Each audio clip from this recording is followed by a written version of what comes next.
Jesse. I am studying in third class. I am going to read small story. Story 7.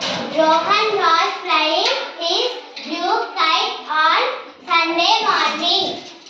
He said Rohan blue kite ni flying చేస్తున్నాడంట Sunday morning.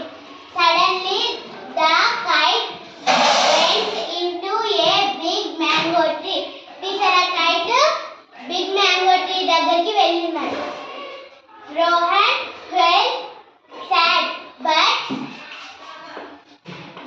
walked to the mango tree to get it. Teacher Rohan sad గా feel అయ్యి teacher ఆ mango tree దగ్గరికి వెళ్ళాడంట అది తెచ్చుకోవడానికి.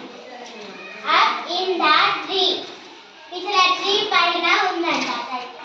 He saw a small monkey holding the kite. Teacher ఆ small monkey teacher ఆ చెట్టు మీద ఒక స్మాల్ మంకీ దాన్ని పట్టుకొని కూర్చుంది. The monkey gave it back. Teacher ఆ మంకీ మళ్ళీ తన కైట్ తనకే ఇచ్చేసిందంట. రోహన్ సెడ్ టీచర్ రోహన్ చెప్పాడంట థ్యాంక్ యూ చెప్పాడు. He